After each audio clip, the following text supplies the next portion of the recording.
Rhea Learning to Fly, based on the new movie from the creators of Ice Age. Adapted by Katherine Hapka, based on the motion picture screenplay by Todd R. Jones and Errol Rickety Jones. Blue. Blue is one of the last Spix's macaws. He is afraid to fly. Jewel. Jewel is also a blue Spix's macaw. Before she met Blue, she lived in the jungle. Linda. Linda is Blue's owner and his best friend. Raphael. Raphael is a fun-loving toucan. He loves to sing and dance. Blue is a rare blue Spix's macaw who lives in Moose Lake, Minnesota. Linda owns Blue Macaw Books. She and Blue are best friends. Blue was happy living with Linda. He learned to climb and ride a skateboard to get around. Who cared about flying? Not Blue. Still, sometimes Blue saw other birds flying around outside.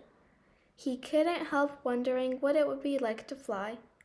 But every time he tried, he either got scared or he crashed to the ground. Blue was pretty sure he just wasn't meant to fly. One day, a scientist named Tuilo showed up at Linda's store.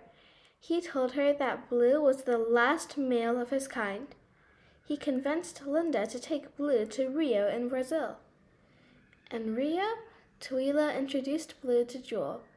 Jewel was the last female blue Spix's macaw. But Jewel didn't care about meeting Blue. She just wanted to escape from Tuilo's conservation center. Before Jewel could break out, someone bird-napped her and Blue. They were taken to a warehouse. Jewel tried to escape. But when Jewel took off, Blue didn't follow her. Jewel didn't understand why Blue didn't fly away. Jewel thought all birds could fly. She never imagined that Blue couldn't. The smuggler that caught Blue and Jewel chained them together. After the smugglers left, Blue unlatched the cage door. "Let's fly," Jewel said. Finally, Blue had to admit the truth. "I can't," he told her. Since she was chained to Blue, Jewel couldn't fly now either. They had to jump and run to get away from the bad guys. Together, Blue and Jewel escaped. Jewel wished they could fly up to the safety of the treetops. Blue wanted to find Linda and go home to Moose Lake. The next day, Blue and Jewel tried to find someone to help them get the chain off their legs. They met a toucan named Raphael who said he knew everyone in Rio. Raphael had a friend who could help, but he was very far away.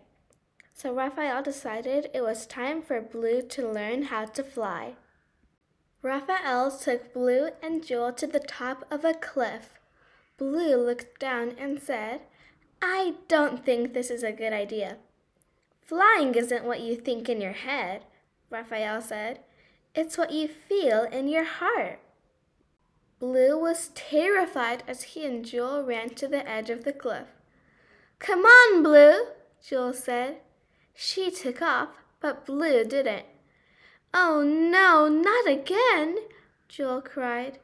She and Blue tumbled down and landed on top of a hang glider. At first, Blue was glad to be alive.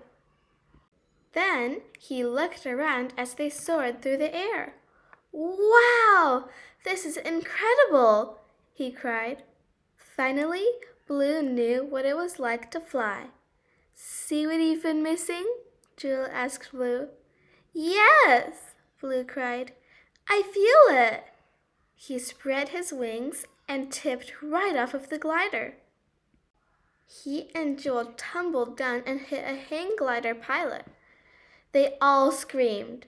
The glider crashed on the beach. Luckily, everyone was okay. And now they were a little closer to finding Raphael's friend. Blue and Jewel thought Raphael's friend would be a bird. He wasn't.